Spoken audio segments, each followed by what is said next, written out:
What's up, Neil? Welcome back. Hey, Adam, how are you? What's another episode of Don't Shit on the Bus? I'm good. How are you? Whoa, I was really excited to talk and started talking when you talked. All right, well, this week we've got the wonderful Justin Trotta on talking about being a guitar tech. And Justin has toured for the past 15 or so years of his life with bands such as The Use of Mice and Men, All That Remains, Asking Alexandria, Suicidal Tendencies, a lot of metal in there. And now he works with the wonderful Bear as doing something else, not guitar teching. Isn't his name Blackbear? Oh, yeah. He calls him Bear. So, yeah, it is Blackbear, though. You're right. He produced his most recent live stream, which is kind of amazing because he is a guy of so many skills. I think that that's like one of the things, being someone that works on the road, especially a backline tech, you have to be a person of many skills because you never know what skill you will be called upon. You know, it's like, especially Justin Trotta, he's like worked his way up from being in a van, not even on a bus. I mean, he worked his way up from basically the lowest level of touring to the highest level of touring and even into live streams. It's crazy. Yeah, he found his way to tour through people he knew. So he had that organic approach. He didn't go to school. He didn't take any path like that. He was just like, hey, I know you. I want to tour. And it was cool hearing about his struggle and how he talked about working, other jobs to afford to go on tour, which I think is awesome. I agree. I think that like that's one of the things that you're doing this because you love it. It's like if you can come home from this and then work another job just so you can go back out on the road, it's not an easy thing to do either. It's like probably one of the hardest jobs, I would say, just because it never ends. It's 24/7. The moment you leave to the moment you get back, you're out, you're working, traveling or whatever. It's all work. Yeah. And Justin is a guitar tech, which is another section of backline teching, which is similar to the previous episode we had with Tanner. However, he was drum teching. So different instrument, same kind of vibe, same kind of area of work, but totally different people. The same in a lot of ways too. They're awesome. Good artists, good people. They're both all about self-care, all about taking care of themselves, finding ways to travel smart, not hard. In this industry, that is a huge thing because the majority of your time while you're working is traveling. And so there's a lot of really good travel hacks, a lot of good little level ups, I guess you could say. You spoiled it now, Neil. You gave away all the things he's going to tell us. Still some juice in this episode. There's still a lot of... You make him work for it. There's a lot of meat still left on the bone, if you know what I mean. It's good for everybody. There's a lot of stuff happening still in this episode that I didn't ruin, basically. Yeah, there's a lot going on. Well, that leads us to our next section, which is our Patreons. We want to welcome our new patrons this week. Neil, take them away. Michael Jordan. Jim Carrey. Kanye West. Michelle Kwan. Michelle Pfeiffer. That's really weird. Same first name. Yeah, I also see it just says Simba. Sinbad also right next to it. That's really weird. They were in alphabetical order. Yeah, wow, that's pretty cool. Yeah, I see every Power Ranger signed up.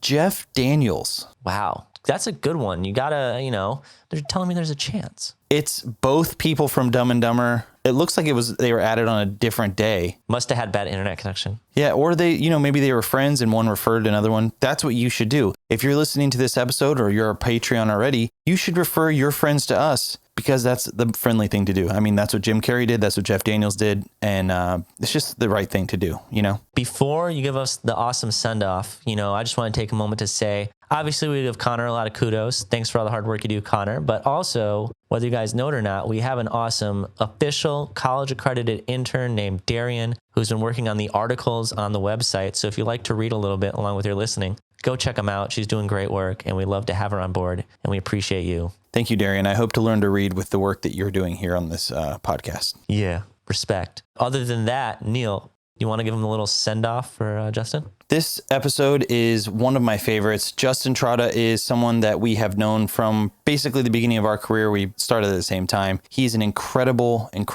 hardworking gentleman that we've shared probably 10 different tours with. Run into him all over the world because he's just that good. Young Trot God that's his SoundCloud rap name. Also goes to Squid. Oh yeah, Squid. Yeah. And he's just an all-around great guy. So if you're into that kind of stuff and you want to learn about all the things that he has to tell you about, this episode's for you. Here we go. Let's get on the bus. Yeah, we usually start the podcast by trying to figure out how everybody knows each other and how long we've known each other. Absolutely, yeah. We were both weed smokers on Warped Tour. And we all became friends. Is that when you guys met each other? Yeah, I think it was Who was it? You and Alex were blazing. I don't remember who I was with at the time. I think I was working for 3 bands: We Car, The Word Alive, and Of Mice and Men at the time. That's a house payment. I think we met because we were like because of Mice and Men, I think, because Alan and Phil. Yeah, for sure. And we had already smoked with them, and so we were like, "Hey, you guys want to smoke?" And they're like, "Yeah." Our friend Justin, he's a guitar tech guy. He's like, "You're gonna love him." I'm like, "Okay, cool." And they were right. Sick. I'm glad it worked out.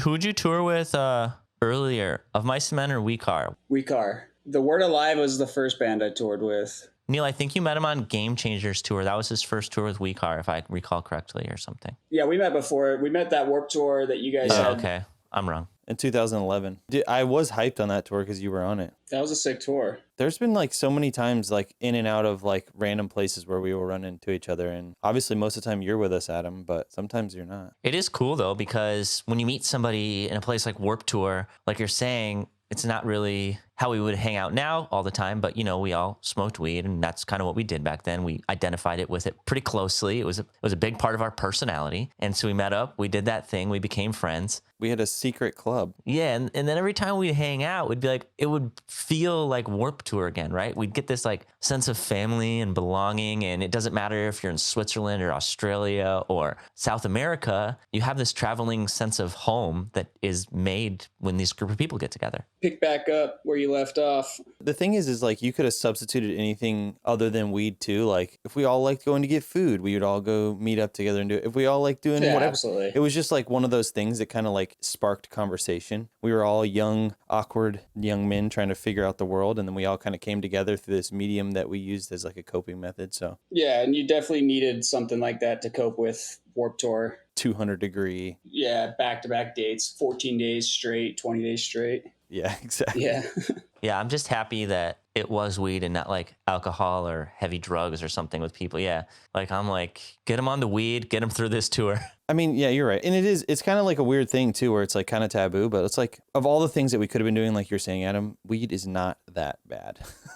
I think it probably helped us avoid a lot of trouble that we could have gotten in because we were all rambunctious young men just going wild out on the road. Like we didn't break anything because we were stoned. We went and found some snacks and then listened to music or something. Yeah, played some video games. Yeah. Whoa, cornhole's happening. Let's go watch that. It's like, yeah, I'm not going to participate. I'm just going to watch. No, I don't want all that responsibility. I'm high. No. That bag looks heavy. We all know what happens, and it's like a sad part of the music industry when, not saying you have to do weed or anything, but when you don't have a coping mechanism and people do find heavier drugs, and we've all lost a lot of friends. We have big social groups, and that's the hard part about the music industry, man.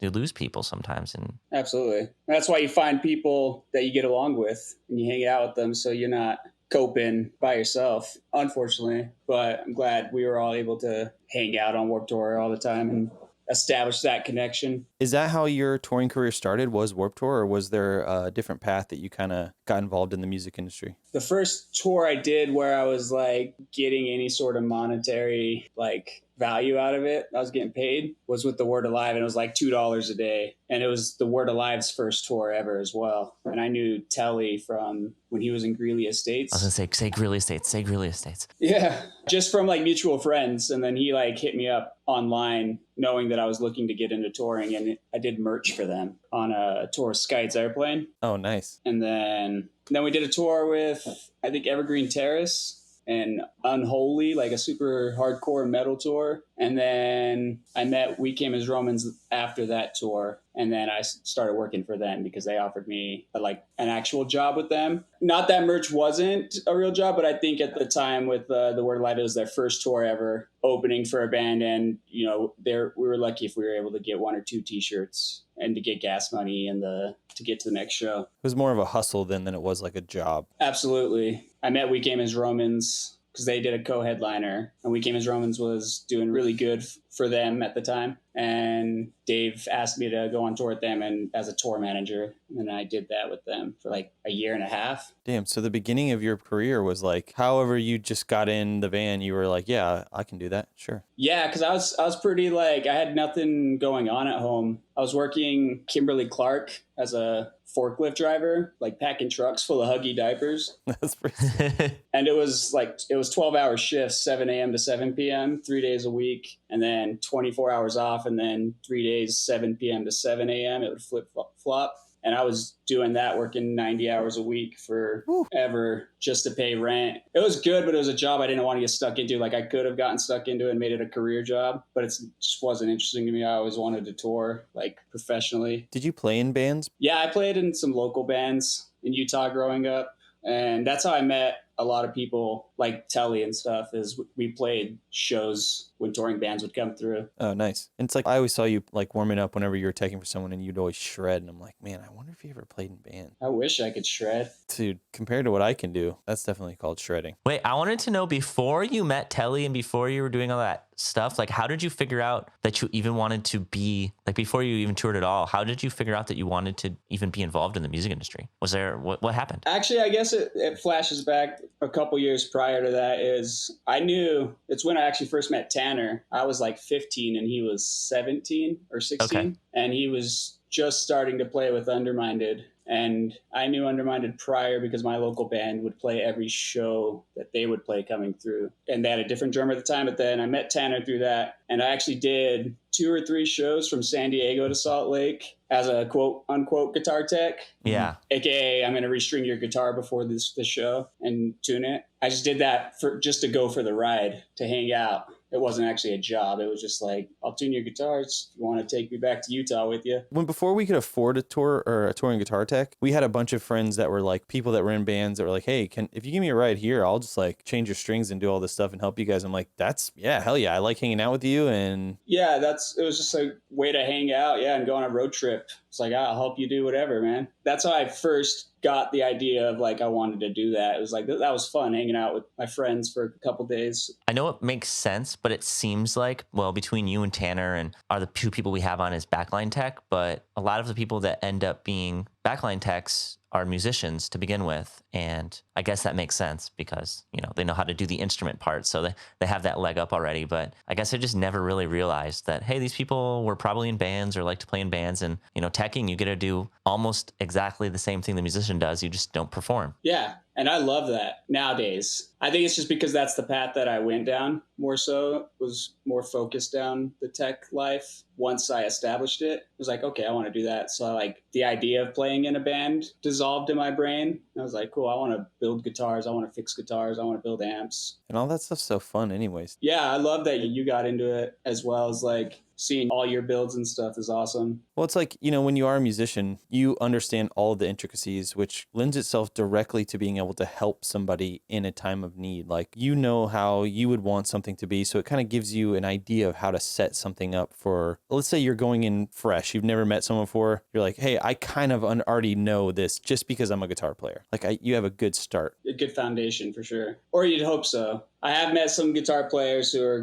completely hands off. Like, I had no clue how to use that or anything. Like, from the beginning, they've played with like complete MIDI setups that are like automated and don't know any of their settings or anything. They're like, I just play the riffs I'm supposed to play, which is chill too. I kind of wish I had that path into this whole thing, because that stuff is like talking a new language for me. Yeah, I have no idea what you guys are talking about. Just knowing the mechanics behind like how your gear works. Yeah, can you break it down? Like, if I don't know it, for sure listeners don't know it. Can you guys explain the difference between somebody who's really in guitars or somebody who knows their gear, what that even means? I mean, you have like, I think you're asking is like, you have a musician who's like a hobby musician who likes to play guitar versus someone who is a musician and is fully invested in the mechanics on how the instrument works and how the amplifier works and how gain stage works and the depth of creating the tone and stuff, like how it actually comes together to make this noise. I design websites, but I use Squarespace. And then some people design websites and they can write HTML and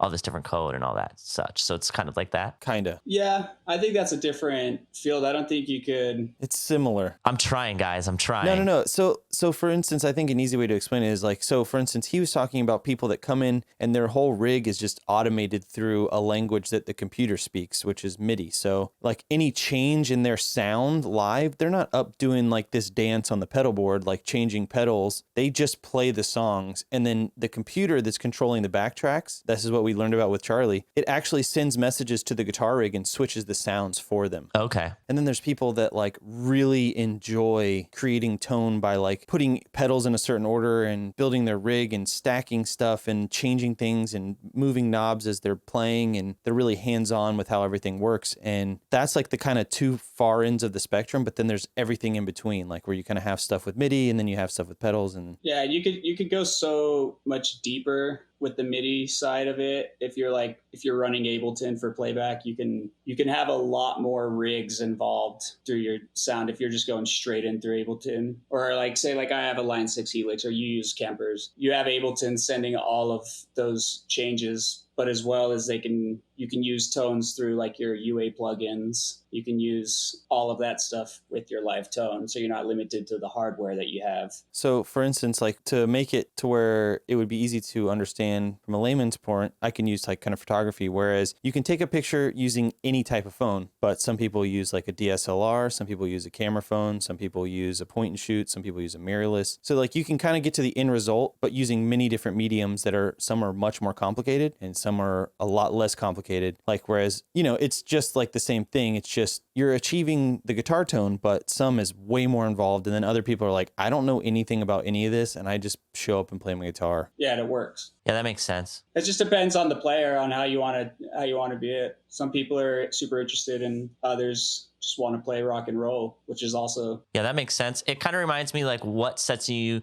like in photography musicians, it's very parallel, where it's, if Neil or you look up to a guitar player, it's probably somebody who is more invested into the, you know, doing the knobs and doing everything because they know a lot, and maybe even more than you. And there's a lot to learn from that, rather than somebody who kind of puts it on. There's nothing wrong with putting it on auto, but there's less knowledge to be gained, maybe. I don't know. That's what got me super stoked on the tech side of guitars, was seeing guitar players with very intricate rigs. The Game Changers tour was what really got me super invested in guitar teching, because Johnny Meyer, Kevin's tech, he was working for Pierce Lavelle at the time, but Kevin always had an intricate rig through like a Bradshaw MIDI pedal board, all these pedals, just crazy shit that I had never seen at the time. And so I took interest, as well as Pierce Lavelle had crazy built rigs by Johnny. He like hand built their amps and shit. I just started asking him questions on how to do all this, because I was just load the guitar cabinets in and plug this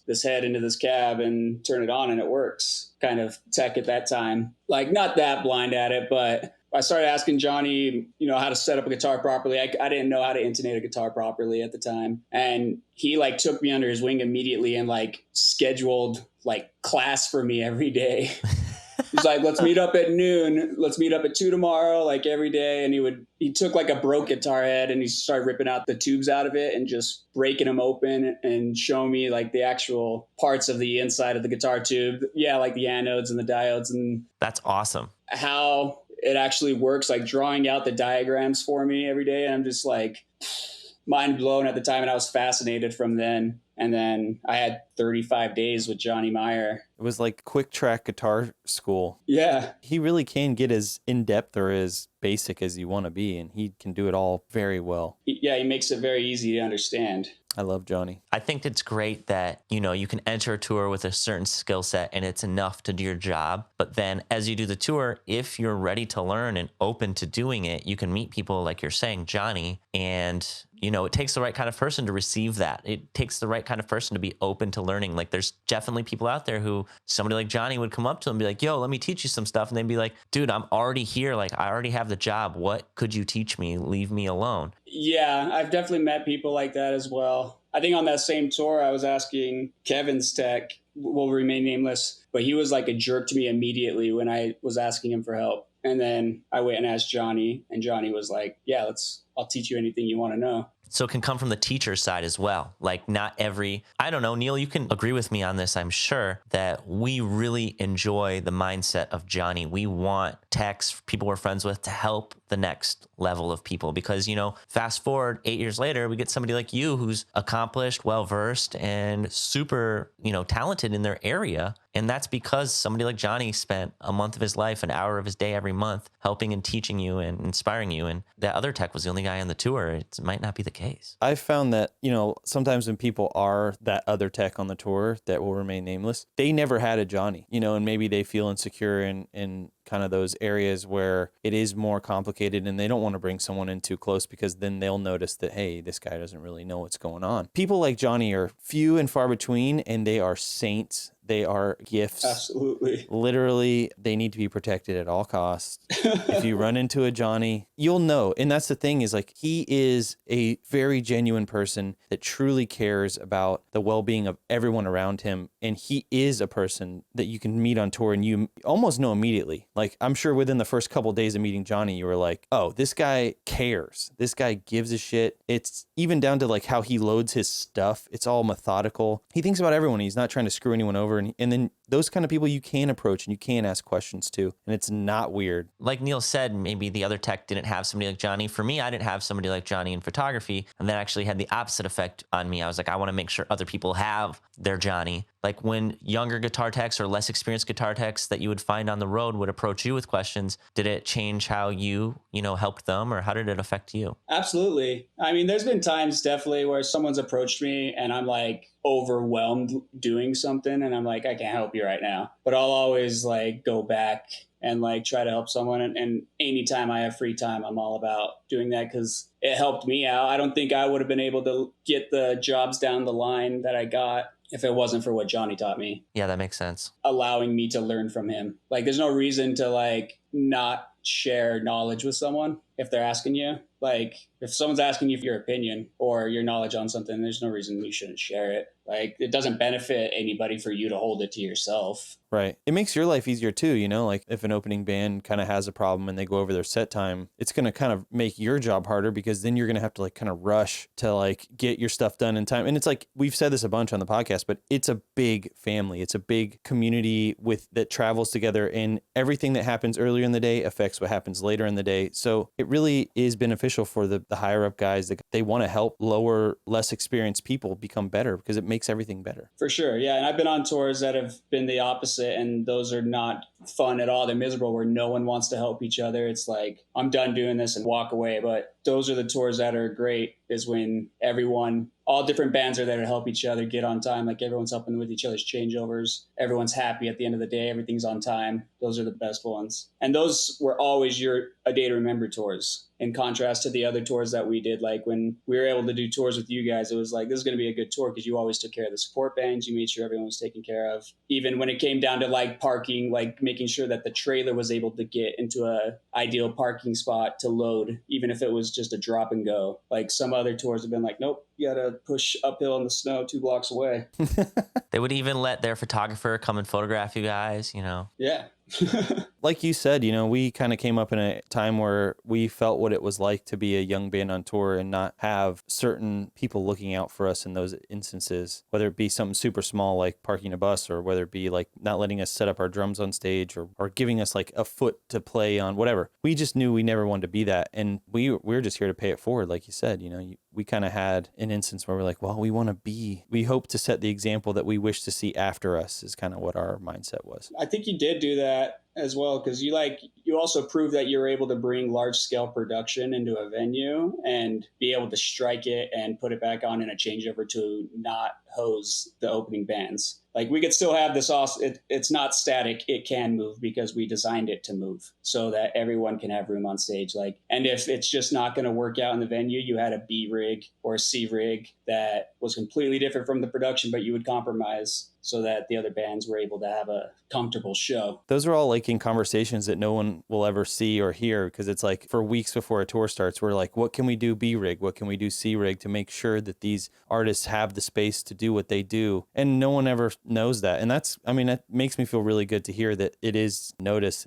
That's really cool. I've been on with a bunch of the heavier metal tours where the headliner will put their drum riser up, and these aren't big venues, they're bars and clubs. We'll just say, oh, there's no way we could strike it. It's just not possible. And then the drummer would have to set up to the side of the stage. It's like, how you're going to do that to a band? Like, just let's both cut a song. Let's help each other move your drum kit so we can both do this. But some bands just wouldn't budge at all. And it's just like those tours were miserable because you're not having fun at that point. You're like, these aren't the shows I wanted to play. But going on tour with you guys, it was always awesome because you knew it was going to be a comfortable show for everybody. So just to kind of like backtrack and make sure that everyone is on the same page with us, like a B rig and a C rig means it's a stripped down version of the big show. Like if you're going to play, like not every venue is the same. So if you have a huge level production, you're going to play like the biggest shows. Like the New York show is probably going to be an A-level show. Like the LA show is probably going to be an A-level show, and you're going to be able to be in a venue that's big enough. You can set up your entire production and it has places to rig everything up and it all works like you planned it. But in places sometimes that are kind of off the beaten path, where we would always go tour just because you got to make sure that those places are, we've toured those places forever as a day to remember. And I know a lot of bands from our scene always hit up the B and C markets, which coincide with the B rig and C rig, which means that the venue doesn't really have places to hang heavy stuff, or it's not big enough to hold a massive mountain with your heads on it with lasers and all this other crazy crap. So you have to do a little bit smaller. Basketball floor or something. Yeah. You know, and so that's what a B and a C rig is, and kind of respectively that, like the B rig is a little bit smaller than the A rig, and then the C rig is an even further stripped down version. And it's all just to make sure that the show goes smoothly, everyone on the tour has a place to play, and it's safe and easy to load in and load out in an amount of time to get to the next venue. So that's just a quick little. Yeah, that's the best way you could describe it. All right, cool. Well, I know we've heard a little bit like what your skills are that you need to be a guitar tech, like we discussed. Hey,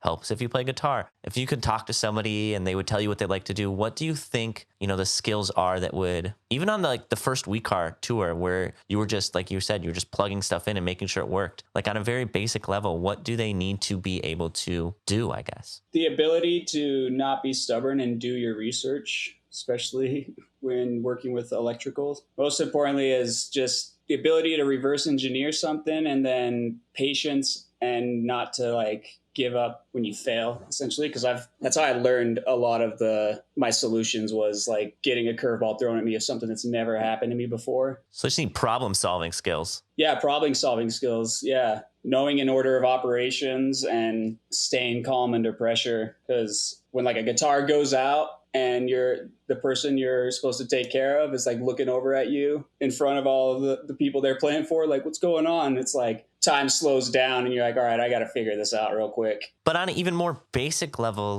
maybe somebody wants to be a guitar tech and they're not necessarily a guitarist. What are the skills if you're you need to go learn these things? Like how to tune a guitar, how to plug in. Do you know what I mean? What? Yeah, I think it's the same thing with anything that you want to learn. You don't have to be a guitar player to be a tech, I don't think, because the tech side of it is you're more following a playbook. It's not, it is a skill in the sense when it's luthierism, when you're building guitars and creating, but maintenance of a guitar is more so just following the rules, sticking inside the parameters that are given to you. The only way you go outside of that is if the guitar player comfortably wants something changed, as far as the tension in their strings, if they wanted a little lower action or higher action. That's really the flex space you have. But when it comes to setting up a guitar, there's rules and measurements that you go by, and you just set it up accordingly. You know? Just follow directions. You're I need to tune this guitar. I need to prepare this guitar. I need to fix it. It's all things that you're you literally know what to do play by play. It's not a lot of room for interpretation. Exactly, because you're not out there building guitars on the road unless you're a guitar tech for the Chariot, who actually had a guy constantly repairing and their guitars on tour because they would break 4 guitars a night. It's I'm going to hit this guitar against the wall. Absolutely. And they just had cabs that they would destroy every show. And then this guy was gluing necks, rebuilding guitars. They had 30 guitars in their trailer that were just guitars that were meant to be broken. They weren't the best playability, but the guy crushed it every day. It was a full-blown luthier on the tour. That's crazy. That's fucking amazing. Neil, you need to get that. Unless you're in that scenario, yeah, the guitars are supposed to be set up a specific way. They need to be tuned a specific way so the notes make sense. so it translates properly. So Neil can play what his muscle memory tells him to play, and it sounds like it's supposed to. Well, that's the thing, you know, if you have even the smallest differences, the smallest changes will throw off a guitar player because a lot of it is muscle memory. And so if like something feels off, they're going to start thinking about that, and then it's going to cause them to like break out of this. Yeah, in real time. Yeah, and it's not good. And so I think you're right. Like following directions and like kind of having a playbook. And would you say like organization is a huge thing? Absolutely, For being a guitar yeah. tech? Organization, like having an order of operation every day, like structure to your day and what you do. Like there's steps and routines that you build for yourself. And you have to govern those, right? Yeah, exactly. Yeah. Like I said, like I've definitely had a lot of my biffs to where like it was just something that I didn't know is because it's never happened to me before. Like in a real time situation, like an amp blows up because of power irregularity or just anything could happen, string breaking live. Oh, the first time that happened. Oh crap. What did I do to cause that? Oh, I just didn't change the strings for a couple days. But I mean, at the time, at that level, it's like, well, that makes sense because we buy our own strings and we're making $100 a day. It's hard. A show, and it costs $80 to get to the next show. And it's cheaper to buy string lubricant and cleaner and stretch the length of those strings. Correct me if I'm wrong, but Neil and you are laughing because most people on higher levels replace their strings every day. Is that right? Oh, yeah. It's always preventative maintenance rather than like reactive maintenance in a more professional touring scenario. Absolutely. Yeah, like now there's errors typically don't happen because there's a lot of preventative measures for everything, but you have to take all those failures to know what can happen so you can set up a system to prevent that. So like naturally you can't, I think like if I were to write out a list of instructions that you would do in an oh shit moment and someone new to it would study it, they would understand what was going on in real time. But once it's happening, like the actual muscle memory going into that as well, being able to flow with how the show's going and being able to cue everything to come back so it doesn't sound sloppy or something like that. You build more of a structured, I don't know, I just lost my train of thought right there. So I think you were onto something. So like basically having those like preventative maintenance and all of that, it kind of goes into what your daily responsibilities would have to be to kind of have those things, right? Absolutely. So like on a basic level, what are your daily responsibilities as a guitar tech? What things do you do almost every day? Definitely at this point, 100% I change the strings for all instruments used every day just because there's the capacity to do that. But do the rounds of checking your intonation, making sure that your instruments are well acclimated to the environment that you're playing in because it changes every day. Like you can go from 80 degrees outside and 120 degrees in a venue one day, and then the next day go to below freezing temperatures into another venue. And these are all like wooden instruments. They react dramatically to temperature. Yeah, moisture. That is a definite huge part of your daily responsibility, making sure like even down to like temperature monitoring and like where you'll be playing and whatever. Yeah, I mean, if you know it's going to be cold, and I mean, you can kind of heads up on that the morning of the show. You get straight to what you need to do, try to load in sooner, get your guitars open, acclimated, try to find an ideal temperature in the venue and get sorted there. And when it's those scenarios, when there's like a dramatic change like that, there's definitely a lot more work involved. Like you have your work cut out for the day, like constantly monitoring the guitars, and because they're going to fluctuate, you're going to get them set up, you're going to set them down, and someone's going to open an exit door and it's cold and your guitars are right there, and then your neck bows up again. You got to keep to the point to where the guitar is comfortable in that environment, but it's going to take a while, so you're sitting there all day, so you up until the point of the show to get it balanced to be able to hand off to you and it's in a comfortable playing condition. So like aside from kind of like fighting with temperature and moisture and all these other awful things that kind of affect a guitar in a negative way, like what are some other things you would do on a daily basis? Backline loading. I mean, I'm typically the person that would stay in a trailer and unload the entire trailer and send it with the local hands in a direction. And then the rest of the crew would be on stage receiving the gear and getting it organized. So typically I'm like in the truck always. And then you would kind of direct where the local hands would put the stuff and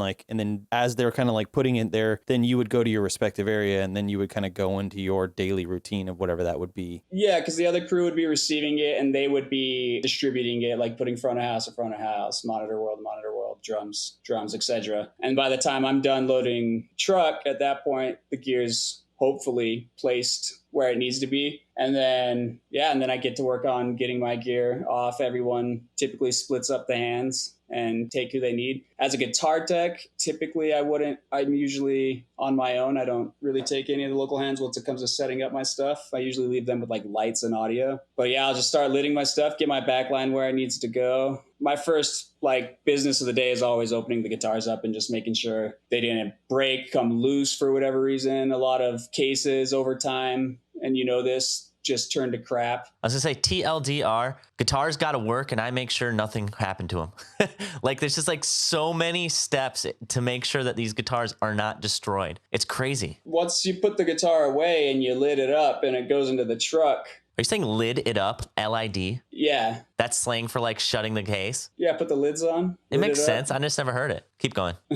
Once it's in the truck, it's out of your hands. And then you just got to receive it with the best hopes every day. Sometimes you have a spotty driver, or you're in a vehicle or trailer that doesn't have the proper shocks in it or whatever. It's just like a bounced around and getting destroyed. Definitely had to swap out trailers before and trucks because of that exact problem. I never even knew about that kind of stuff. Yeah, it happens. You don't until it happens, and you're like, see a consistent problem, like when it's like, okay, this is happening every day. It's not like how we're packing it up because everyone here knows how to put the gear away. Right. So, and then we would change out the trailer or the truck, and then problem solved. Guitars aren't bouncing around excessively because there's proper shocks in the truck. Because those boats, I mean, not up until recent years, but before, you buy these cheap guitar vaults that looked cool and you think your guitars would be safe in them. Yeah. And then you have these scenarios and it's like, those things sucked and all these guitars are all over the place. Oh, they didn't hold anything. And a boat is what you keep a bunch of guitars in, right? I'm just breaking down the terms that are normal for us that other people are going to be like, why is there a boat? I guess a guitar boat is like the fold out one. Yeah. And then a vault would be like a live-in case. Just has a lid that comes off and then you can have all your guitars in there set up. Yeah, that makes sense. It's nice. It's definitely like a privilege as you move up into the touring world, you know. It's like when you start, you get like 37 guitar cases that you have to like grab and pull guitars out of and then set up in a boat. And then once you kind of get deeper into it, it's like everything lives in one boat and you just take one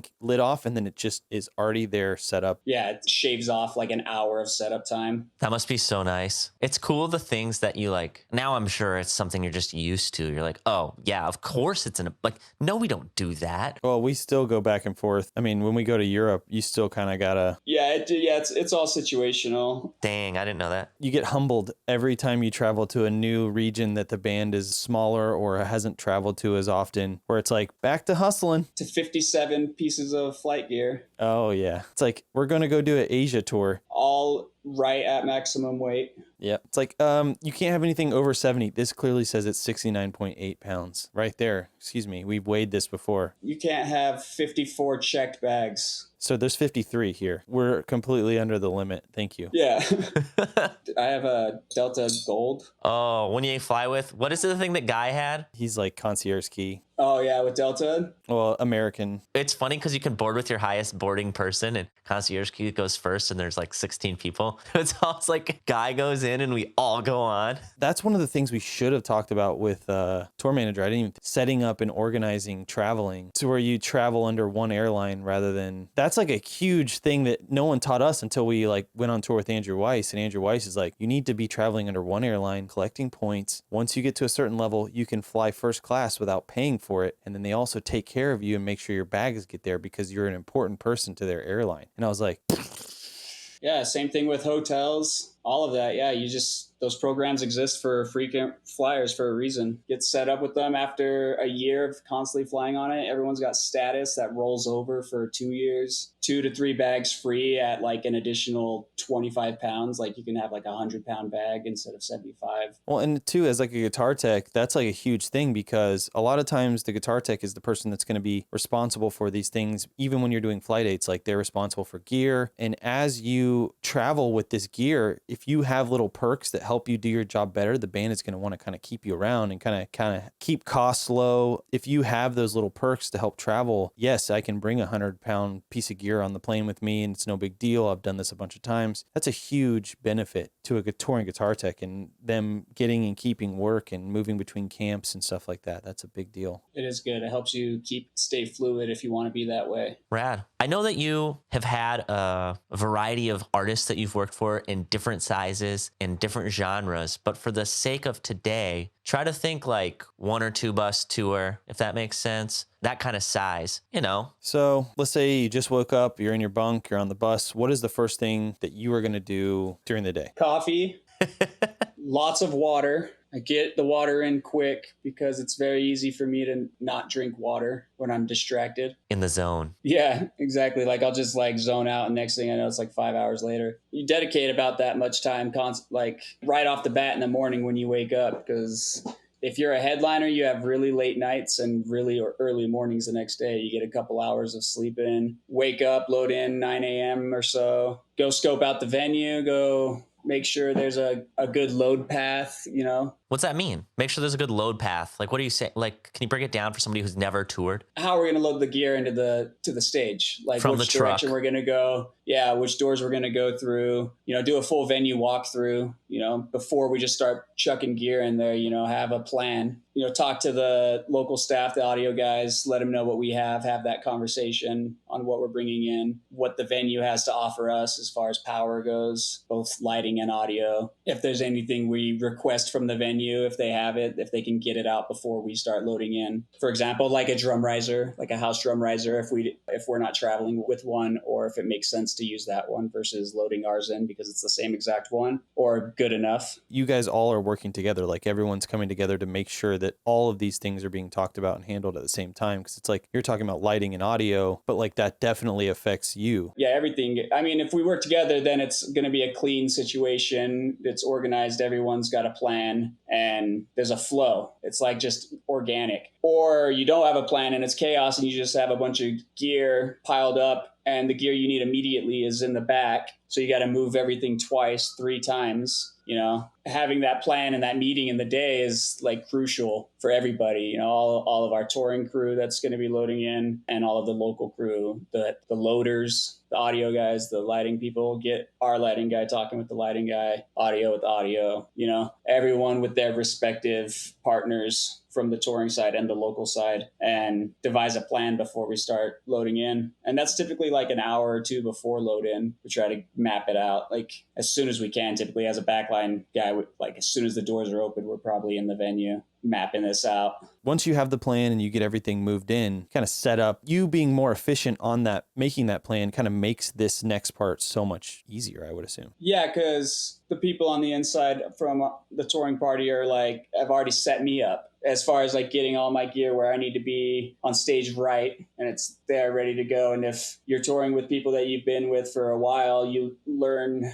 how their rigs are set up. You know, sometimes you walk in and like your stuff's exactly where it needs to be. Which is probably so nice. Well, not necessarily like set up, but like the cases are like set up in the way that I like. I would typically set my world up, you know, like I'd have the amps here, the guitar world there, because you try to stick to the same layout every day if you can, you know, like the most optimal layout for you to do your job. Like, for example, you know, having a guitar boat to the right of me, of my workstation, and then the stage to my left, because I'm always stage right. It's good flow because I have the guitars here. I could pick it up, tune it here, and then go that way, come back, set it here, and then go that way, you know? So like your fellow techs start to learn that kind of stuff about you. And if it's an easy load in, by the time you're done, you close the trailer, it's empty, you walk inside and your gear's halfway set up. Yeah. Or sometimes it's not the optimal load in and it's chaos when you go in, and there's some things you can't really control, but having the patience and a steady mind to be willing to get through the mud is crucial for sure. So like once you get everything set up, you get ready for your band, it's time for sound check. And what is your responsibilities around that time of the day? Getting everything, essentially I like to be show ready for sound check. within the parameters I'm working within, like our time restraints, if there are any. If I can get everything show ready for sound check, that's optimal. What's that mean? Guitars prepped, like ready to play into, like they are in the ideal shape and ready to go to play a show, an hour plus. So you would have already done all the strings and everything like that. Yeah. Ideally. Doesn't always work out that way, but that's the goal. And that would be not show ready if somebody didn't change out the strings, just to clarify, like as far as everything goes. So like, you've already checked the guitar, all the amps, the lines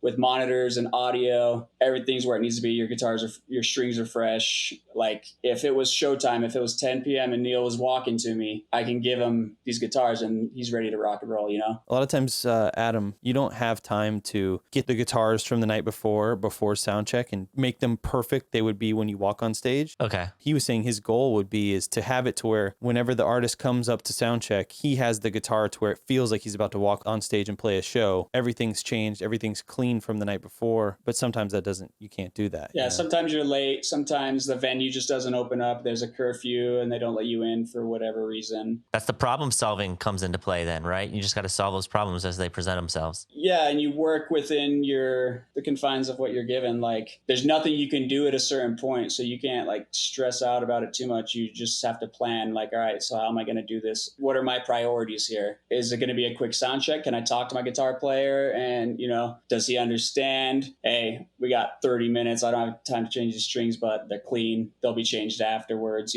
Sometimes you can't control your situation, but ideally, that's the goal, is to be fully prepped and done, because that way, after sound check, I get to go take an old nap for a couple hours. Bunk time. Squid nap. Get like a couple hours of sleep. Or go, if it's a good town and there's some food that I really want to eat that I wouldn't normally get. I love to do that. What's your time for personal time? Yeah, I also try to maximize my personal time. So in order to do that, I have to take care of the job, which is the reason why I'm there. I'm not there to go eat food in Boise, Idaho. I'm there to do the job. So I do that as well as it can be within a reasonable time frame. So I'm allowed to have my personal time, like food or sleep, because say the night before we didn't get done loading out till 2 a.m., so like personal time's crucial. That's the thing too, is like the show must go on and the venues are different and weird and you have all these like weird things, but you still have to be there in the morning. You still got to load in at that certain time in order to have enough time. So it's like your sleep kind of has to fit in where you can get it, right? Mm-hmm. Sometimes that's like right before doors open. Yep. And sometimes you don't get that because you ran into a problem. Moisture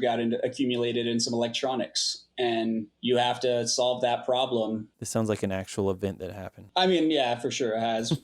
Nothing that's like been devastating, but it's like we can't turn these on, but they need to be turned on. Right. So we need to open these up, dry them up so we can turn them on, so we can have a show, because we don't have a backup plan, because the backup plan is also in the same condition as the main plan. Everything's wet. Yeah. Or, like Warped Tour scenarios, even like being stuck in a rainstorm and your gear gets Dust wet. storm, rainstorm, Arizona heat. And so you never get sleep there because you're constantly fixing and maintaining gear because it's being destroyed by the outdoor environments that you're drastically changing on a daily basis. All of my Gibson stuff that I had, the last time I used it was from being on like Warped Tour or something like that. And like some guitars I haven't touched since like 2011, which is, I have too many guitars. Essentially, yes, you are correct. Put a number on it. That. And they're just still like weathered and just dust and shit is still all caked in there from like Warped Tour. And like, it's just. You just send it to Johnny and it comes back new.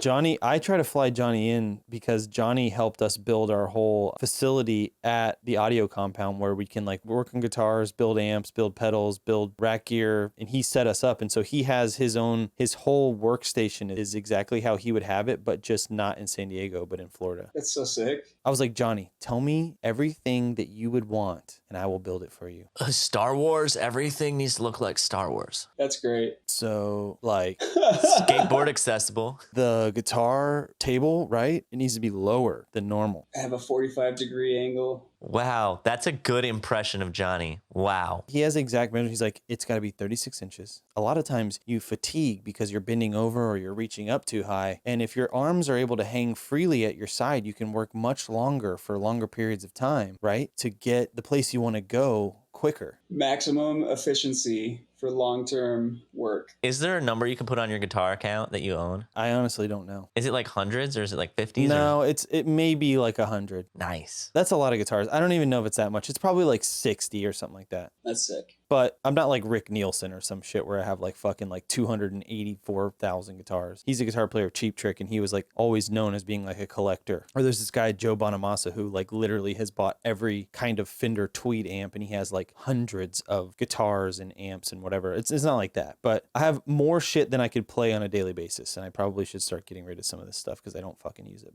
And someone would love to play it. I know that. That's the thing that kind of kills me is like I have like all these guitars, and I'm like, there's a guitar for every need. And then there's like 7 guitars for the Neil Westfall sound. They all do the same exact fucking thing, and I only have this one that I usually play. Yeah. Well, maybe we'll give away a guitar on the podcast. Maybe we could do that. That'd be sick. you really want to do that? I'm down. Yeah. Kind of get back on track. I mean, we talked about having that personal time, and usually yours, I guess you said, was like right before doors or like right after Soundcheck, whenever you get all your responsibilities in order. So when you're done with that, the doors are about to open. Like, what are you doing when that's happening? Depending on my job, I'm typically a stage manager comboed in to a guitar tech as well. My nap usually ends right before doors. So I'll come in right before doors and make sure that we're ready to go, that the local or opening band is ready, everyone's sound checked, that we're not running behind. And then I pretty much stand by on stage and hang out in my world and watch the show, make sure it goes on time. If there's anything that I needed to do in between that I didn't get done, but it wasn't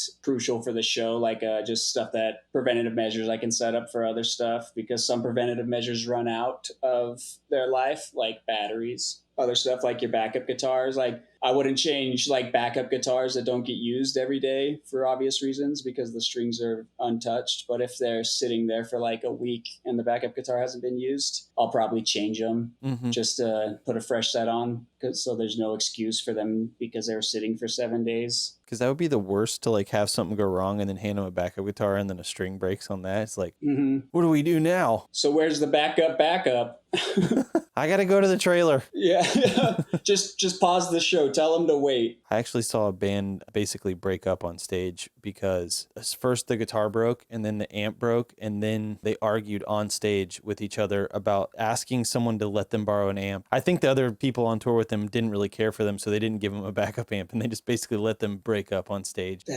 I was a touring musician at the time, so I was like watching this happen. I'm like, man, this all could have been avoided if you guys just had a backup. Yeah. If that guy was just prepared and he had his like guitar ready to go and he just, did some preventative maintenance on that amp, you could have still been a band. It's the guitar tech's fault. If that caused them to break up, it sounds like they had bigger problems then. Look, artists are very sensitive people, Adam, okay? Sometimes it can be the smallest thing that really sets us off, okay? That's one of the biggest things I try to stress to musicians is always have a backup. Some go out there boldly with just one of everything. It's like, you just don't want to be in this position. They're like, why? Nothing's ever happened before. It's like... That's not a logical explanation for anything. It's not a matter of when, it's a matter of if. I mean, shit, the other way. It's never happened before. How can it happen again? Yeah, well, yeah, don't you think you're due for something to happen? Yeah, stop wearing a seatbelt if that's the case. Yeah, for real. So some are harder to convince than others until... They break up on stage? Yeah, until they break up on stage. But hey, they're not ready to learn. That's what I mean when some people just aren't ready to learn. They're not ready to hear it. They're not ready to receive that information. You can't force them. It's like, okay, you're going to have to live it. And you can tell people only so much, Can you imagine how many tours Johnny went on trying to teach people useful information, and he finally like strolled upon Trotta who was like, I would love to learn. Johnny's like, yes. Yeah. You know what I mean? Like, please, sensei. It's like me. It's just like you're saying, like, Adam, it's like sometimes you're not ready to hear the lesson and the lesson goes on deaf ears and it doesn't even matter. It's like there's tons of people out there that are willing to teach you. You just got to be. Some people want to like pretend they know everything too and then just blindly walk through correcting things as they get through. But that's very difficult for me to have too much anxiety if I was just going blindly in a lot of places like that. I think I lived the first part of my life that way. Yeah, no, yeah, I think that's why it gives me anxiety is because I've definitely done that. Same. I was like, I can't do that anymore. Yeah, for sure. It's hard when being stubborn got you so far in life to not think like, well, if it got me this far, it must work to get me farther. But that's not how stuff works. Just because something got you to A to B doesn't mean it gets you from B to C. And coming to those realizations is hard in themselves to come to. Yeah, you just got to be logical and be like, I was really stubborn and it got me so far, but also I lucked out in a lot of situations. Yeah. Because of my stubbornness, and I just got to walk away while I can.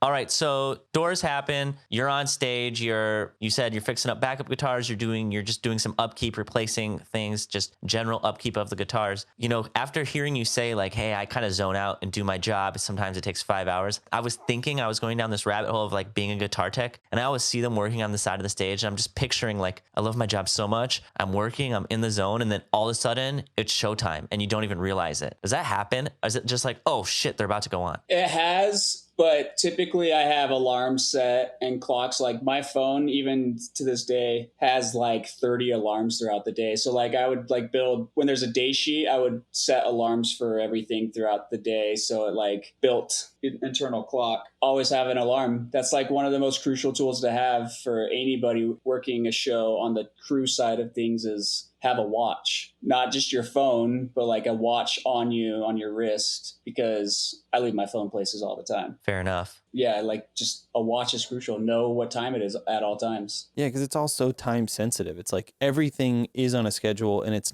doesn't just affect you. Yeah, the show can't wait. Yeah, there's only so much time in a day, unfortunately. There's paying customers that like were promised a set time. That's the thing is, yeah, the promoters sell us a set time in the ticket. Like when the tickets are sold, there's through the most part, like a baked in set time for the headliner. So you don't want to go past that, because there's curfews involved in some venues. Like if you go past like midnight or 11 in some scenarios, you can get fined. There's so many repercussions that can happen for the show going behind. So you just don't let that happen. And a day to remember, if you miss curfew, you have to sleep in the trailer where we keep the tigers for the show. You have to sleep with them back in the trailer as punishment. You get rewarded for going late? You get rewarded. Wow. We don't feed the tigers, so they get hungry and you have to fend for yourself as the trailer's going down the road. It's kind of crazy. And you become a stronger person afterwards, but I like all cats. they're like, "Hi, Adam. Welcome back to the tiger cage." Oh man, I'm just dreaming of it now. How crazy would it be if a band toured with tigers? I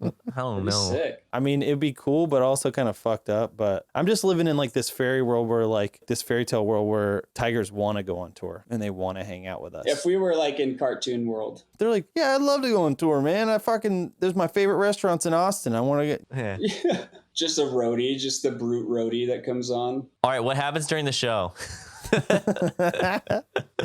What do you do, Trotta, with the guitars during the show? What happens? If everything goes as planned, the show is the relaxed time through the most part, and everything just kind of flows from there. Like it's all right, the clock starts, and now you're in routine of like you're doing the same set list every night through the most part, unless you're crazy and do a different set every night. We've only did that like twice. It's not necessarily crazy. I mean, in the sense like different sets completely, like playing a different set of 16 songs entirely every day. That's crazy. That's like Modest Mouse type shit. Like they go on the fly every night and they have a general idea, but then the singer's just like, "Tonight we're not doing that. We're doing this." And everyone's like, "Oh fuck, okay, we're doing something different. Okay, cool." That's awesome though. I love it when you have the ability to do that. Just go with the vibe of the show and be like, all right, we're going to change it up. Well, I'll go on again. But so back to your question. So Showtime, typically if everything's good, all of my preventive measures are good. It's more of like a set it and forget it. The clock starts. Changeovers are the exact same time for guitar switches. You have certain things you're looking out for during the show that could happen. Example, like water bottles spilling. Hats on stage. Yeah, stuff getting thrown up on stage. It sounds weird enough, but I'm constantly staring at the musicians' butts because their wireless packs are there. Mm-hmm. Making sure that they don't jump off, because it happens. The clips some of the clips just wear out over time and stuff. And so batteries fly out sometimes.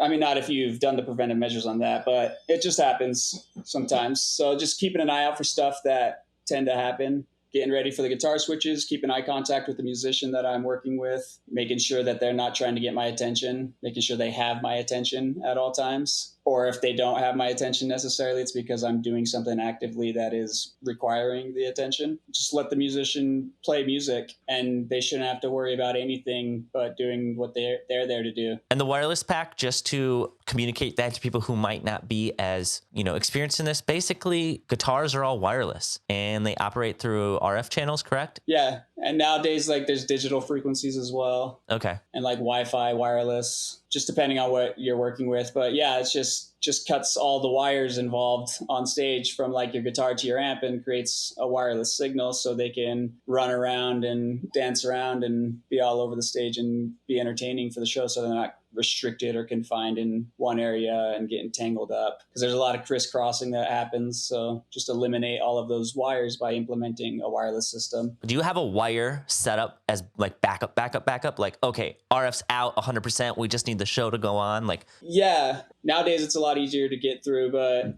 when you get a wireless system, you're restricted to that frequency band for that unit itself. And that frequency band could be all good in the United States and you can have no restrictions for that. But you might take that over to the United Kingdom and you can't use that frequency band. And it's like a cell phone situation or something. Yeah, it's cell phone or like their CCTV communications, anything, or it's near a railroad system that needs to have communications, or airport. There's tons of variables that can restrict you from being able to use that. And if that's the only hardware you have that will give you wireless uses, then you have to have a backup plan typically. We call it the oh shit cable. Yeah. The oh shit cable. I like that. When you're able to get to a certain point, you're able to have multiple wireless for your guitar switches. So there's no like turning off and on packs or switching any of that. Like in Neil's scenario, you can hand me a guitar, hand him one back, and that guitar works right on handoff by me switching it with like multi-switcher that takes all of those signals from those wireless units and distributes it into one output based on what I choose him to play through. It makes it a lot easier. But if all three of those units don't work for whatever reason, you have another button that you press that goes to a hardline cable that's typically ran where Neil's usually at, or the stage right guitar player is usually at, ready to go. Like wireless is out, I got to throw a hardline in. That's our only option. The oh shit cable, as Neil said. So yeah, always it's smart to have that, because if you don't, then you're going to be rustling around. You're going to really be saying, oh shit. You always want to just make things easier for yourself. You want to make it as efficient as possible. Because even if it like drops out for a couple seconds, that's a lot of valuable time to the audience. That's like missing a show that they paid for. Well, that, and it's like you're relying on like the singer to be like, so the other day I was doing this one thing and just pressure the one guy with the microphone to entertain the crowd. And like some people are good at it. Some people are not. Yeah, some people can riff. Some people get really self-conscious of that. That's not what they're up there to do. Stand-up comedy. They're up there to sing. That's what they're good at. They're not good at talking to the crowd. They're good at singing. Some people break up because they don't have an oh shit cable. So it's really important. Well, hell yeah. I mean, moving forward, so let's say, show goes over, nothing crazy, you just maintain everything. Artist is happy. You take their guitar from them when they're done, and then you move over to Loadout / aftershow. Do you want to walk us through that as a guitar tech? Yeah, typically right after the show being a guitar tech, and this happens throughout the set as well when I do guitar switches, but it's always cleaning the guitars immediately after the artist hands it to you, because they're sweaty and they've just been all up on that guitar. So you want to make sure you get it clean so nothing starts to rust or deteriorate for whatever reason, because sweat is acidic and it can eat through your finish very quickly. So that's priority right after the set always, is make sure all the guitars are clean, all moisture is taken off to the furthest of my capabilities. And then striking cables off stage, whatever I have ran for my world, everyone kind of sticks within the confines of their world right off the bat. Like drums get right on their world, guitar on their world. Lit up as soon as I can, because as I was previously saying, I'm usually the guy in the truck. Yeah. I like that name. I clean up and lit up as soon as I can. I make sure that everything's put away clean so it can come out clean the next day versus just like shoving stuff in. Setting yourself up for success. Absolutely. It's crucial. So do that as quick as I can. After time, you develop a method that's easy and it's just becomes muscle memory and you have your order of operations. and it just works efficiently. So I do that so I can get to the truck immediately. That way, as cases are getting done, they're getting sent out in the exact order from the people on the inside. So it gets loaded in the truck in the order that it needs to, because it's Tetris. And when you're going full trailer or truck, you got to make sure that everything goes exactly where it needs to be, or else you can have trouble when you get to the end of the truck and not all of it's fitting and you have to go back in and unload. So that's always important, to have the person who unloads the truck reload the truck, because they're building a map visually of the whole thing of how it needs to go, you know? And some people are good at it too. Like I know my guitar tech Max, he's like prides himself on like calling the trailer. He's like, all right, so this is that. And then you have other people that are really good at just the other parts of Loadout. What would be the other parts of the Loadout? Like, so you have someone calling, and then you have someone. Yeah, just organizing the gear as it's getting lidded up on the inside. So typically you don't want to start loading until everything's done, packed up on the inside, or you're about 80% of the way, because you don't want any dead time during the load. You have to break your hands if you're like, all right, we got to wait for 15 minutes, go have a smoke break. And then it's like round them all up again. That's like the hands are like the local people that are there to kind of help do the heavy lifting or the hard work in between. Yeah, we're able to, hire local people to be able to help get the gear from point A to point B. Some people are experts in other fields. Like, so you have like a couple really good lighting techs that are there, and they happen to be loaders. And so you have a group of lighting techs that are able to crush your production quick. So yeah, someone's organizing all that, getting it in order, set up, ready to go. So when it's like, all right, send it, it's just flows in. I keep 2 people in the trailer with me or so to flip cases, heavy cases. And ideally, if it's done that way, it just load in can be restricted down to like 30 minutes versus like an hour and a half or so. You start to build a rhythm to it. And that's mostly it, is everyone on the inside just prepping the gear to be ready to be sent, and then all hands on deck, push it out, and then it just flows in, because you have it just that goes there, that goes there, that goes there. As it's coming, you time it out, and it's just zing, zing, zing, zing. And yeah, I pride myself on that too, as like the trailer guy. That's where I'm comfortable. I've been in scenarios working with union local hands, and they don't care about the value of the contents of what's in the stuff they're loading. They're just like, oh, I don't care. Talk to my boss. They're just reckless. Like, I've watched dudes like pull guitar heads down that are just in solo cases and just slam it down like 2 amps. And then I've had to repair that amp. So me being in the trailer always, so I can stop that from happening, because I'll just have anxiety about it all day, not knowing how the gear got put in or how it got taken out. I was going to say, rest in peace to Jonas Neubauer. I think that's how you say his last name. Tetris champion who passed away this year at the young age of 39. You reminded me of him because you're talking about loading like Tetris. And I was like, damn. I was sad. I was like, dang. R.I.P. Tetris Lord. Yeah, dude. That reference, whoosh, I was like, do we know I was like, Jonah? And then they were like, oh, the Tetris champion. I'm like, oh, because we're talking about loading trailers. I'm like, all right. I see where you're going with this. It's very rewarding when it does go as planned, like the load. Yeah. When you're able to shave like a minute off that loadout time, like when you're already at like the fastest loadout time. Like, there's another guy I worked with, Load Dog. He was a lighting guy for Asking Alexandria. I know Load Dog. Yeah. I mean, that's his nickname, is Load Dog, because he's a trailer lord as well. Yeah. His goal every day was to shave a minute off of loadout time, like get it in there safely, obviously, but like just go as quick as possible. Like would reward himself on that. He's also good at cooking bacon. Yeah, for sure. He loves cooking bacon. People might not think a minute is very much time, but like when you're loading and you're working on that the amount of time that the show, load in, load out, where you got to be out of that venue, minutes are huge. I'd say it's the most valuable thing, is the time when it comes into the entirety of the show environment.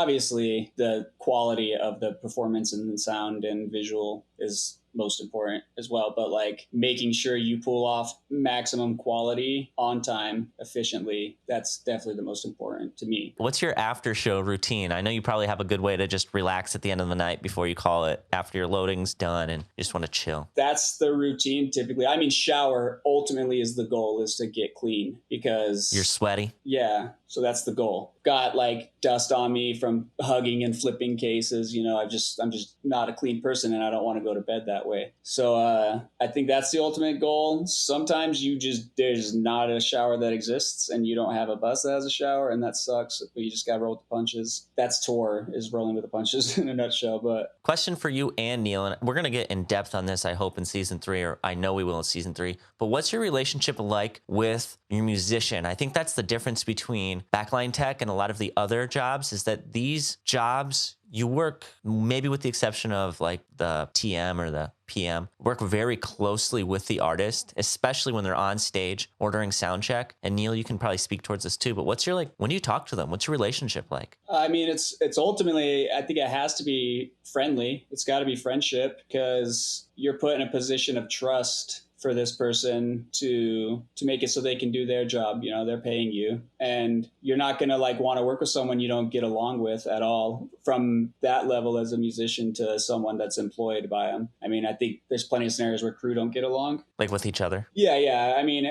at times, I mean, people butt heads all the time, but that's all just people get over it. But as far as the musicians go, that relationship's crucial, is to be friendly, to make sure that you get along well. Like, and that's just it, is establishing a friendship. Like, you're going to want to hang out with the person you're working with, especially when it's creating something as far as like the sound that they want to do. Like, you want them to be equally stoked on you that you're stoked on your job, you know, like show your interest, let them know you're interested, ask them questions. But I think that all just comes as being a friend, you know, not being. I was just gonna say, what do you think, Neil? Like, I completely agree. It comes down to friendship and a level of trust. Just that feeling of confidence when you walk out on stage that this person has my back. No matter what goes on, I can look over to them and know that they're going to be right there with whatever it is that I need to do what I do. And like Justin said, like, it's all about building that foundation of friendship and being able to have that open communication. Hey, tonight's show wasn't the best. Let's talk about what happened. And being honest with each other and being like, hey, you could fix this. I could do this better. The person even kind of reciprocating that criticism and taking it in a professional way and kind of leaving that stuff on the stage. And then when you get off the stage, you can like go and hang out on an off day and shit's fucking cool. And you're not weirded at, you know, you're not like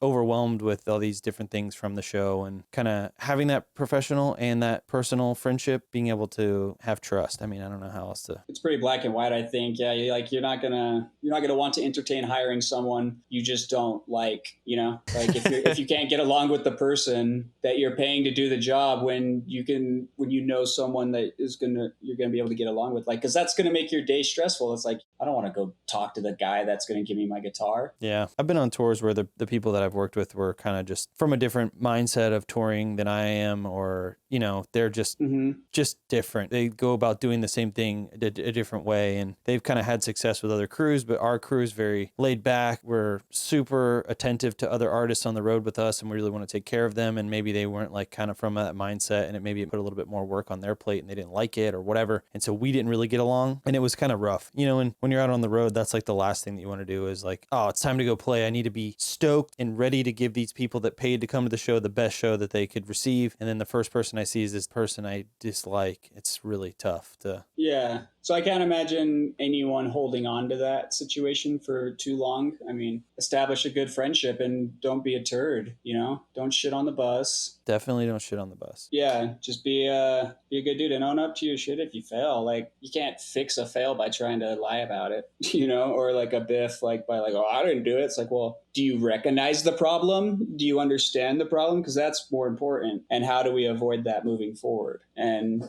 being able to admit that you didn't know at the time that was a problem, that's your trust right there, you know, like owning to your faults, being like, yeah, I missed that one completely. Moving forward, I'm going to fix it. And now I know. And then you just prove yourself that way. In that sense, that's your trust, and you commit and you stick to it. And again, don't be a turd. Touring is really hard at times, and you can be a turd for no good reason because you just had a bad day. You don't know? be a turd beer. Yeah.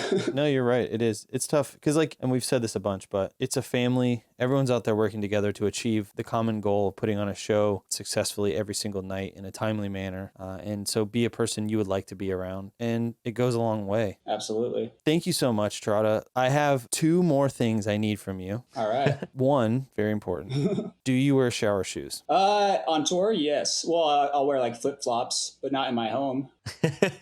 Thorough answer.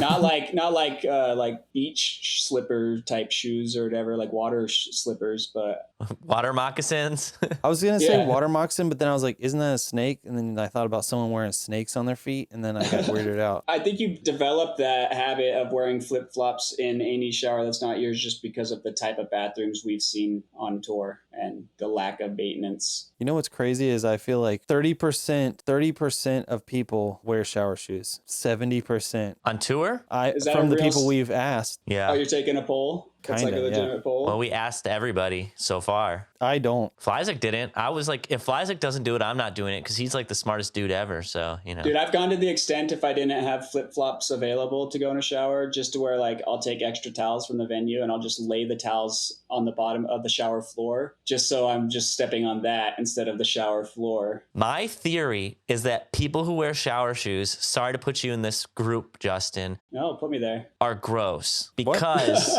that's why they wear shower shoes, because They don't want to spread their gross. they're gross. But I'm just kidding. If they're gross, then I don't think they have the conscience to do something like that. Yeah, I was going to say, I think I'm gross and I He don't wear wins. shower shoes because I don't give a shit. Yeah.